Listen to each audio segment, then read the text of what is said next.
Hebreus, livro de Hebreus, capítulo 11, versículo 32. Quantos têm o texto sagrado nesta manhã? Quantos aí na galeria tem o texto santo? Ótimo.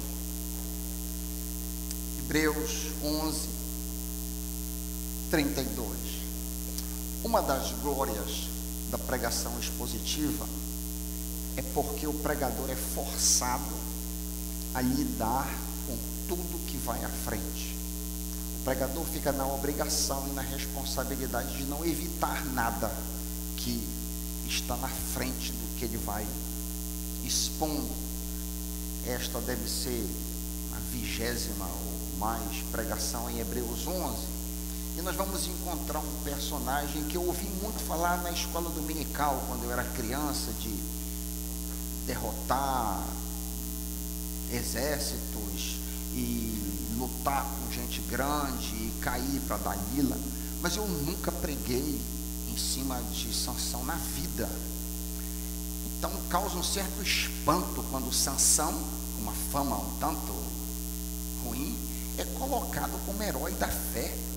Herói da fé. Vocês vão ver o texto que nós abrimos, Hebreus 11, 32, diz assim: e o que mais direi ainda? Certamente me faltará o tempo necessário para referir o que há a respeito de Gideão, de Baraque, de Sansão, de Jefité, de Davi, de Samuel e dos profetas. Pai, tem pena de nós, agora abre os nossos corações, assiste-nos no nome de Jesus, amém. De que forma poderia ser Sansão, que todos imaginam, conhecem a história ou a fama, de que maneira poderia ser Sansão considerado um herói da fé? É o que eu vou tentar responder, se o Senhor me der graça. Juízes, como nós já trabalhamos, só esta pregação é a terceira neste verso.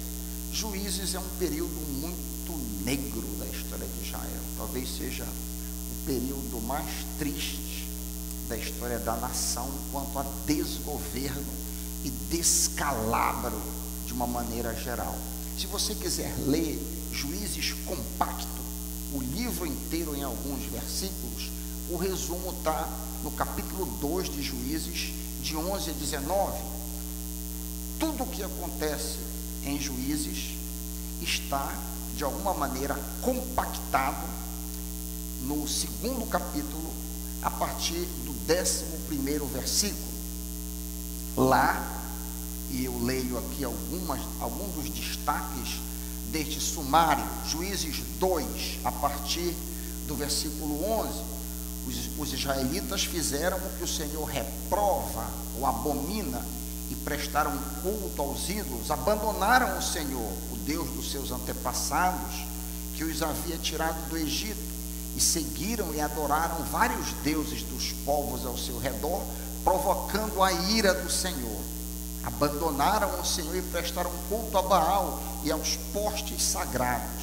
A ira do Senhor se acendeu contra Israel, e ele, o Senhor, os entregou nas mãos de invasores que saqueavam e que eles não conseguiam resistir.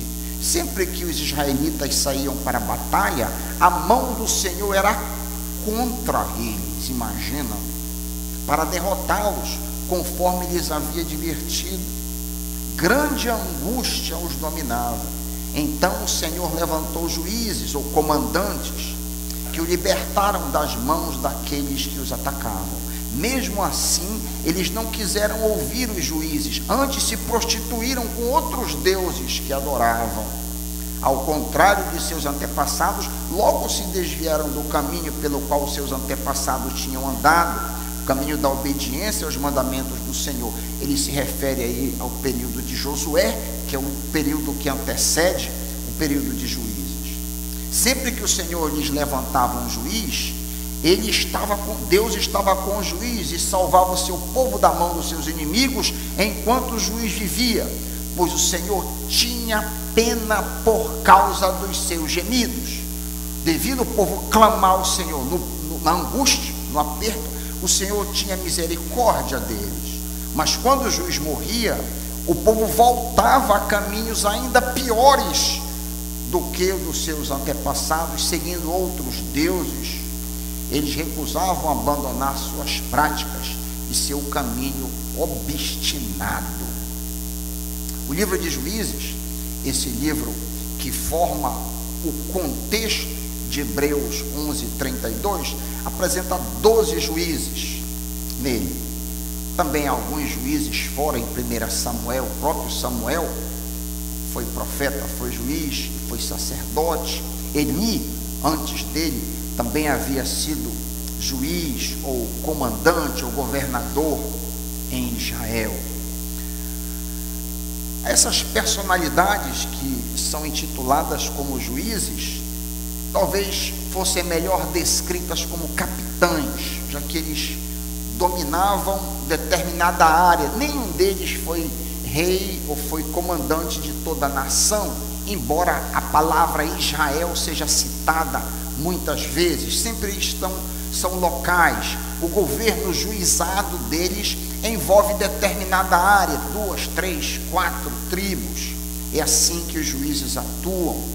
O caso de Sansão, que é o último juiz deste livro, é um tanto atípico e chama muito a sua atenção quando você se volta com calma e se debruça, se derrama sobre esta personalidade. Eu fiz esses dias.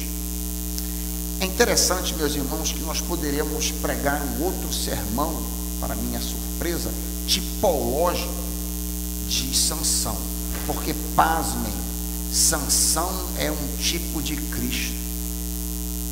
É isso mesmo que você ouviu. Sansão, pasmem, é um emblema, é uma metáfora do Cristo que viria. Eu vou dar 1 ou 2 exemplos, mas nós poderemos trabalhar vários. Tal qual João Batista, ou Cristo, Sansão é o único rei anunciado por um anjo. Nenhum outro juiz é anunciado por um anjo. Juízes 13, isso aqui forma o começo da história deste homem. Juízes 13, versículos 3 e depois versículos 6 a 7. Certo dia, o anjo do Senhor apareceu a ela, a esposa de Manoá, e lhe disse: você é estéril. Parece as esposas dos patriarcas Abraão e Isaque. Você é estéril, não tem filhos, mas engravidará e dará à luz um filho. Versículo 6, salta, 13, 6. Então a mulher foi contar tudo a seu marido, dizendo: um homem de Deus veio falar comigo, era como um anjo, de aparência impressionante. Não lhe perguntei de onde tinha vindo, e ele não me disse o seu nome, mas ele me assegurou: você engravidará e dará à luz um filho. Todavia, disse o anjo, não beba vinho, nem bebida fermentada, não coma nada impuro, porque o menino será nazireu, consagrado a Deus desde o nascimento até o dia da sua morte. O nazireu vem da palavra nazir, quer dizer separado, colocado à parte, consagrado. O nazireado envolvia 3 requisitos, 3 pontos norteavam a vida de um nazireu. Ele não deveria ter contato nenhum com uva e derivados, nem a semente, nem o vinho, o vinagre, o mosto, nada, nem a casca da uva poderia ir para a sua boca. Isso é um símbolo de renúncia dos prazeres deste mundo e também de controle total por Deus, ao invés de controle dual. Esse é o primeiro ponto. Nenhum contato com a uva. A uva era uma das delicacias, uma das comidas nobres. Então, o símbolo de desprazer para com este mundo estava na falta de contato com ela e no controle de Deus por ele. Segundo, o contato com o morto. Nenhum tipo de cadáver o nazireu podia ter contato, seja de homem, mulher, ou animal, ou mesmo do seu pai, da sua mãe, ou da sua filha, ele deveria estar separado, como símbolo aí de separação da impureza, um símbolo, um emblema de separação. E por último, o nazireu não poderia ter o seu cabelo cortado, sob nenhuma hipótese. O cabelo grande, que não era uma possibilidade para mim, para alguns de nós aqui, mas o cabelo grande no nazireu funcionava também como um símbolo, da mesma maneira como uma aliança simboliza um compromisso com uma pessoa. O cabelo grande simbolizava externamente o compromisso do nazireu com Deus. Quando a pessoa, o israelita, olhasse, saberia que aquela pessoa está separada, consagrada ao Senhor. Sansão tinha entendido. Talvez você pense, mas pastor Raik, Sansão fez tanto descalabro, Sansão fez tanta besteira. Ele tinha consciência do seu nazireado? Tinha. Ele tinha. Eu vou mostrar para você em Juízes 16 a 17, ele sabia que ele era nazireu. Olha o que ele diz a Dalila, que vai representar a sua derrota. Olha o que ele diz em Juízes 16 e 17, quando ele se revela. Diz Dalila, ali dia após dia, ela, Dalila, insistia de tal forma que, não podendo aguentar aquilo mais tempo, ele lhe disse o seu segredo. Aí ele fala: o meu cabelo nunca foi cortado, confessou, porque tenho sido nazireu de Deus, tenho sido separado para Deus desde meu nascimento. Se o meu cabelo fosse cortado, perderia a força, tornar-me-ia igual a qualquer outro. Então ele tinha consciência de quem ele era, ele tinha consciência da sua missão, de quão especial ele era para Deus e para a tarefa que o Senhor havia confiado nas suas mãos de libertar o povo. Mas como um camarada desse pode ser incluído no hall da fama ou na galeria da fé? Some-se ao fato do que acabamos de ler, Dalila, ele revelar o segredo, ele fez outras coisas reprováveis. Depois que ele cresce um pouco mais, ele estreia com um problema que será recorrente na sua vida: lascívia. Bem novo ainda, Juízes 14, de 1 a 3, Juízes 14, de 1 a 3, isso vai ser a praga da vida dele. Sansão, Juízes 14, a partir do versículo 1, Sansão desceu à cidade de Tímina, e ali viu uma mulher do povo filisteu. Quando voltou para casa, disse a seu pai e sua mãe: vi uma mulher filisteia em Tímina, consigam essa mulher para ser minha esposa. Seu pai e sua mãe lhe perguntaram: será que não existe mulher entre os teus parentes e entre os de Israel? Será que não existe mulher crente? Você tem que ir aos filisteus incircuncisos? Você tem que ir a descrentes para conseguir uma esposa? Sansão, porém, diz ao seu pai: consiga para mim, é ela que me agrada. Uma maneira de traduzir um pouco diferente esse "é ela que me agrada", é ela que é bonita, é ela que cativou os meus olhos. Ele está dizendo aqui, e do começo ao final, essa tem sido a bancarrota, e será a banca. Não é o único problema de Sansão, mas é o principal problema. A lista de imoralidade e de violência aos votos nazireus abundam na vida de Sansão. Por exemplo, Sansão rouba e mata 30 homens para pagar uma aposta, conforme descrito em Juízes 14, 12 em diante. Ainda vemos um comportamento imoral quando ele cobiça e coabita uma prostituta em Gaza, Juízes 16, 1 e 2. Ainda mais, Sansão viola a lei de distância de morto quando se aproxima de um leão que ele mesmo havia matado. Juízes 14, 8 e 9. Ainda mais violação ao nazireato, a consagração dele. A gente nota outra vez, quando ele bebe vinho, ele se envolve numa festa ou banquete que rolava vinho, como era comum.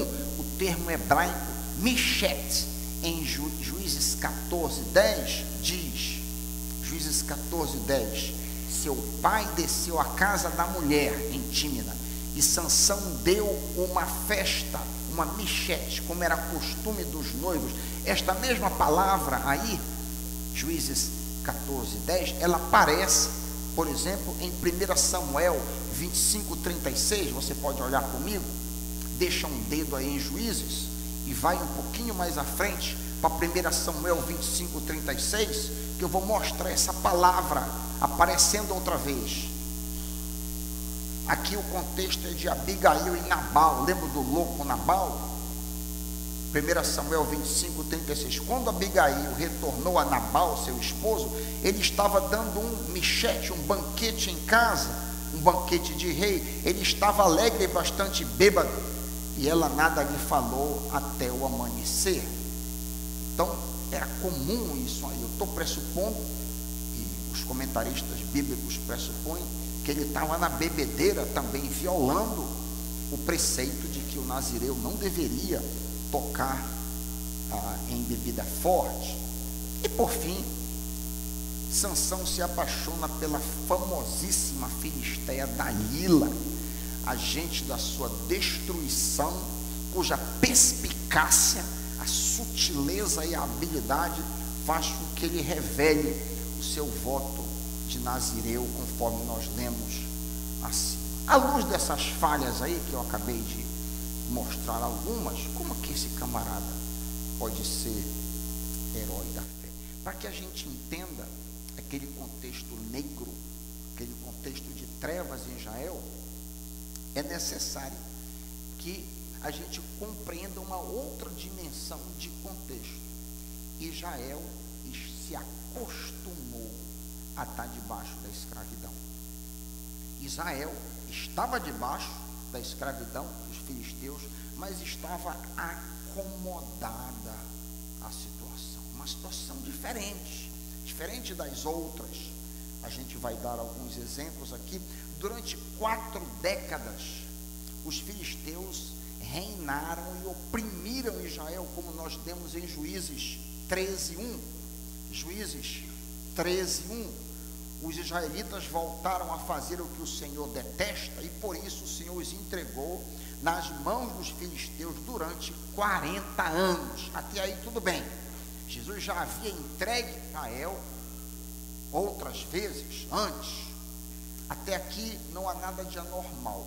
O que é estranho é que, diante das opressões anteriores, sempre o povo clamava a Deus: Senhor, nos ajuda.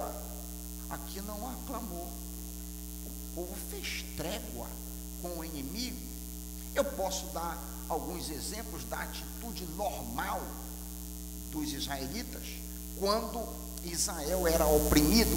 Por exemplo, no caso de Otoniel, o primeiro juiz, em Juízes 3, 7 em diante, Juízes 3, 7 à frente, nós lemos que o povo pede livramento. Os israelitas fizeram o que o Senhor reprova, pois esqueceram-se do Senhor seu Deus e prestaram culto aos Baalins e aos postes sagrados. Acendeu-se a ira do Senhor de tal forma contra Israel que ele os entregou nas mãos de Cuxã-Risataim, rei da Mesopotâmia, porque os filisteus foram subjugados durante 8 anos. Mas, está aqui, quando clamaram ao Senhor. Eu queria destacar isso aqui, queria que você destacasse isso na sua Bíblia. Quando clamaram ao Senhor, o Senhor lhes levantou um libertador. O mesmo paradigma nós vemos no segundo juiz, mais adiante, Juízes 3, lança os olhos um pouquinho à frente, Juízes 3, 15, novamente os israelitas clamaram ao Senhor, que lhes deu um libertador chamado Eude, homem canhoto, filho do Benjamita de Gera. Clamaram ao Senhor, nos ajuda. A mesma coisa, para dar ainda um terceiro exemplo, acontece debaixo da opressão de Jabim e Sísera. Um pouquinho mais à frente, Juízes 4, 3, os israelitas clamaram ao Senhor, porque Jabim, que tinha 900 carros de ferro, os havia oprimido cruelmente durante 20 anos. Sansão,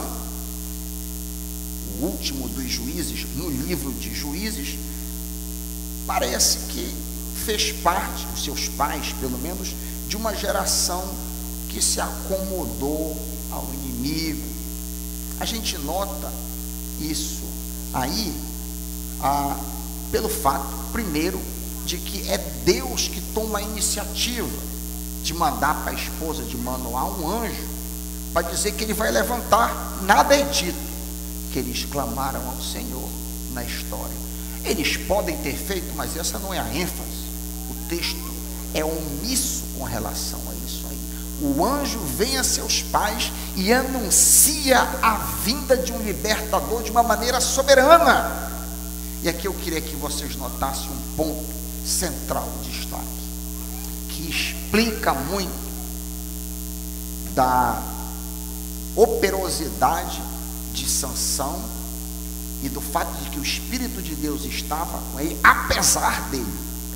E é o seguinte pensamento: Deus deseja provocar os filisteus à guerra, a fim de destruí-los e libertar Israel, embora os israelitas tenham perdido todas as esperanças e tenham feito trégua com os inimigos. Isso é muito importante.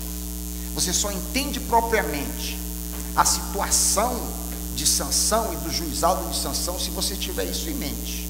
Eles não pedem ajuda para o Senhor, mas Deus a si mesmo suscita alguém para provocar o inimigo a fim de libertá-los.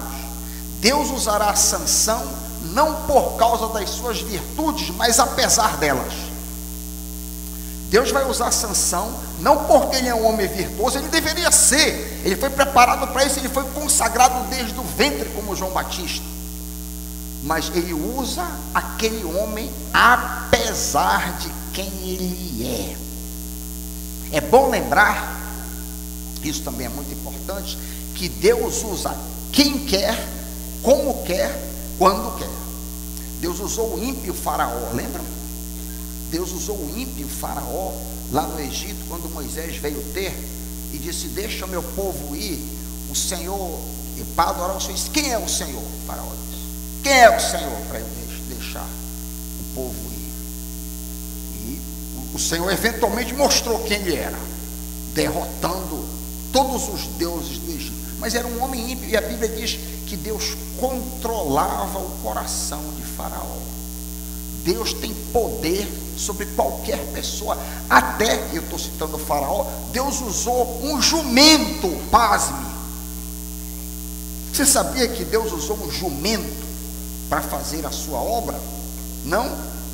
Pois olha, dá uma olhada em Números 22, 21 a 34 em casa, que uma jumenta, a jumenta de Balaão, foi usada por Deus para falar, para fazer a obra que o Senhor tinha em mente naquele momento. É com base nisso aí que a gente entende por que Sansão pode ser considerado um homem de Deus. Mas eu queria dar alguns exemplos que justificassem ações de fé. Eu queria mostrar para vocês hoje à noite que, apesar de toda a imoralidade, apesar do comportamento que nos causa repulsa, rouba, mata, adultera, fornica, pinta o caneco, eu queria dar exemplos de fé deste homem. Primeiro, em Hebreus 11, 33, no contexto, nós lemos o 32, em Hebreus 11, 33, diz que alguns fecharam a boca de leões pela fé. Hebreus 11:33. Nós vemos Sansão em destemor e grande fé diante do leão, em Juízes 15:16, confiando no Senhor, naquele momento, que ele foi pego de surpresa. Juízes 15, a partir do versículo 16,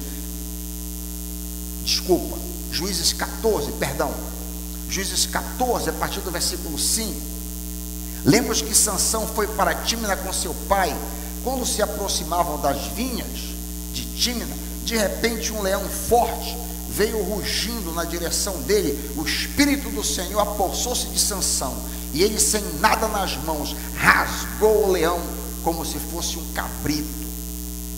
Então ele demonstra fé diante do inimigo, fé no Senhor. Um outro exemplo de fé, já que ele está incluído como herói da fé, nós temos que dar algum exemplo de fé desse homem, porque eu só falei coisa ruim até agora. Um outro exemplo aqui de coisa boa desse camarada. Após grande batalha entre Sansão e os exércitos inimigos, Sansão pede água a Deus e atribui a vitória dele a Deus. É uma clara demonstração de fé. Juízes 15, 16 em diante. Juízes 15, a partir do versículo 16.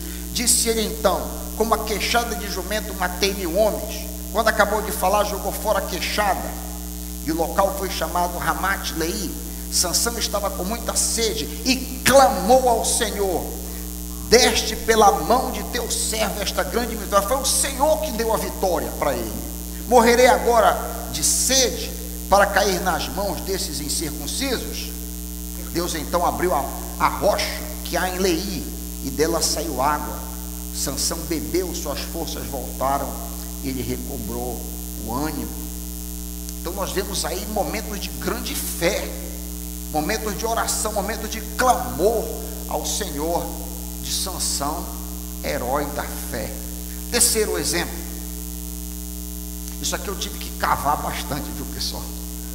Porque eu estava me perguntando, como é que eu vou pregar Sansão, herói da fé aqui, com tanta imoralidade, que ele é notório, que ele é famoso. Terceiro exemplo de uma postura de fé de Sansão, nós lemos em Hebreus 11:34, que alguns heróis se tornaram poderosos na guerra, diz o texto. Hebreus 11:34, justamente no contexto de Sansão. Sansão demonstra grande fé em Deus atuando sozinho. Lembram que os juízes geralmente convocavam o exército? Assim foi com Gideão, por exemplo. A prática comum é o juiz, o comandante militar, convocar pessoas para ajudá-lo. É o que a gente vê, é o padrão. Mas não é assim com Sansão. Sansão trava as suas batalhas só. Sansão demonstra enorme fé em Deus diante do inimigo. Em todas as suas pelejas contra os filisteus, ele atua sozinho. Por exemplo, Juízes 15:8. Juízes 15:8. Lemos ali que Sansão os atacou sem dó nem piedade, fez terrível matança. Depois desceu e ficou numa caverna na rocha de Etã. Ele demonstra grande confiança no Senhor. E aqui há um paralelo também entre Sansão e Davi. Lembram que os exércitos inteiros de Israel ficaram com medo de Golias, e Davi foi só. Davi foi sozinho contra o gigante. Parece até um tipo e antitipo, Sansão e Davi. Sansão não enfrentou. Davi fez várias outras guerras acompanhado de exército. Sansão não fez nenhuma acompanhado de exército, sempre sozinho, demonstrando grande confiança no Deus que tudo pode. Um quarto exemplo de fé deste homem, lá em Hebreus 11:34, que eu me referi, há uma citação que diz que os heróis da fé da fraqueza tiraram força. da fraqueza tiraram força. Talvez o melhor momento da vida de Sansão seja a sua morte. Após ser traído por Dalila, ter os seus 2 olhos vazados, cego, ter passado um tempo como escravo, empurrando o moinho. Quem fazia isso era gado, era boi, era mula que empurrava moinho. Colocaram ele escravizado para empurrar aquela roda ali, cego. Sansão é levado para uma grande festa ao deus Dagon. Neste grande festival, o povo louva ao deus Dagon, que supostamente havia derrotado Sansão e o seu Deus. Na mais absoluta fraqueza, no mais absoluto quebrantamento, Sansão ora a Deus que lhe restitua as forças uma última vez, e para isso ele entrega a própria vida, para isso ele dá a si mesmo. Eu meditei bastante, li esse texto várias vezes, meditei bastante. Existem aspectos curiosos, detalhes curiosos no relato de Sansão que nunca haviam me chamado a atenção. Depois que ele teve os olhos vazados pelos filisteus e é levado, ele está ali trabalhando, tem um relato que diz que o seu cabelo começou a crescer. Você já deve ter lido isso. Nunca tinha me passado pela mente que durante aquele longo processo, ele ali naquela roda de moinho, dia, semana, mês, não sabemos quanto tempo, ano talvez, ali empurrando o cabelo, crescendo, ele teve muito tempo para pensar. Ele teve muito tempo cego para se lembrar dos seus pecados, para considerar na sua vida, considerar em que vida brilhante ele poderia ter tido. Ele teve muito tempo ali sozinho, naquela moenda, enquanto seus cabelos cresciam. E aí diz, na última cena deste herói da fé, ele ora ao Senhor, ao Deus que havia dado a ele tantas vitórias, ao Deus que havia feito tanto através das suas mãos. Juízes 16:30, quando ele entrega a sua vida. Juízes 16:30, que eu morra com os filisteus. Então ele empurrou as colunas com toda a força, e o templo desabou sobre os líderes e todo o povo que ali estava. Assim, na sua morte, Sansão matou mais homens do que em toda a sua vida. Há lições preciosas a serem aprendidas pela vida de Sansão. O maior problema, como nós já dissemos aqui, o maior problema de Sansão foi fraqueza sexual. Ele tenta casar erradamente com uma descrente em Tímina. Ele se envolve com uma prostituta em Gaza e se apaixonou por Dalila de Soreque, tal qual o rei Davi, que nós acabamos de citar. Sansão era capaz de enfrentar um leão, como Davi também enfrenta, era capaz de enfrentar um gigante, como Davi também enfrenta, mas tal qual Davi, ele perdeu para uma mulher. Davi perde para uma moça, Sansão perde para as mulheres. Sansão é pior porque ele vai perdendo todas. Ele era carregado pela sua lascívia. Sansão, que significa pequeno sol, Sansão, solzinho, ou pequeno sol, terminou seus dias em trevas, terminou seus dias na escuridão.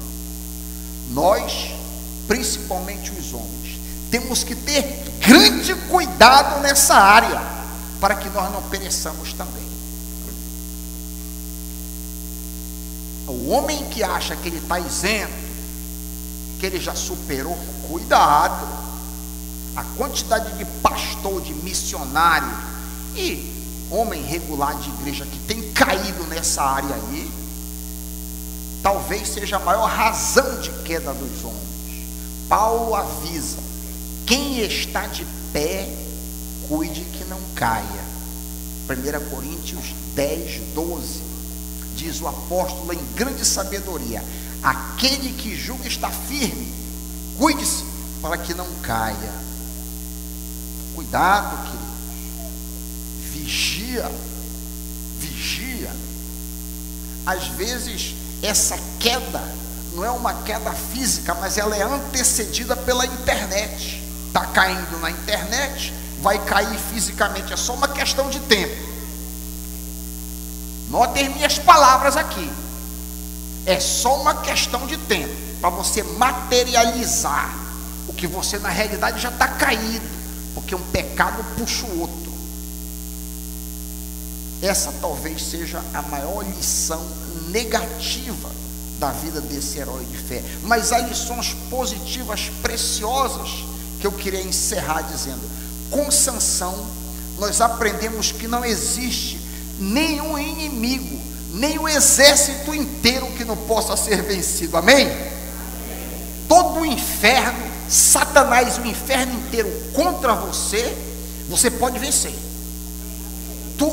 Se juntar o diabo e os anjos do inferno tudinho contra você, no nome de Jesus, você pode derrotar, porque maior é aquele que está com você, que mora no seu coração, do que todos os exércitos do quinto dos infernos. Sansão venceu batalhas inimagináveis contra animal, por exemplo, carregou um portão de peso indescritível, destruiu sem número de inimigos do Senhor. Você e eu podemos fazer o mesmo espiritualmente. Satanás é um leão que ruge ao derredor, tentando tragar a quem quer que seja. Nós somos mais poderosos com Jesus e na força do Espírito Santo. Não existe, olha para mim aqui, não existe nenhum pecado na sua vida que não possa ser vencido. Não existe. Nunca deixe Satanás lhe enganar. Aquele pecado, aquela situação, aquela ira, aquela lascívia, aquela inveja que eu sinto do meu coração, daquela minha colega, não interessa o que for, que você está cansado de cair, é possível vencer, porque aquele que está em você é maior do que aquele que está no mundo, diz a palavra do Senhor. Sansão é um exemplo de vitória, e você pode ter vitória. Você não precisa, isso não está no meu script, mas eu acho que vale a pena. Se você se deixar dominar pelo pecado, você pode ser salvo. Eu quero conversar com Sansão quando eu chegar no céu, porque é óbvio que ele foi salvo. A Bíblia lista ele como herói da fé. Ele teve muito tempo para se arrepender, é óbvio. A Bíblia sinaliza claramente que ele vai estar conosco. Eu quero conversar com ele sobre os pensamentos que ele teve na roda de moinho, quando ele estava ali naqueles longos dias que ele passou empurrando aquela vara com a ponta de pedra, moendo milho ou o que quer que seja. Mas nós não precisamos ter um fim assim para chegar no céu. Cuidado com o pecado, cuidado com o pecado. Vamos lutar contra ele. Busque ajuda. Se você não está vencendo, busque ajuda. Busque um irmão, meu irmão, minha irmã, ora por mim. Minha irmã querida, ora por mim, me ajuda. Eu estou nessa luta aqui, eu estou perdendo. O Senhor é contigo. Você precisa de uma pessoa, talvez, para encorajar. Você precisa de alguém para dizer: é possível ter vitória no nome de Jesus, porque maior é aquele que está em mim do que aquele que está no mundo. Palavra de esperança em nome de Jesus. Amém.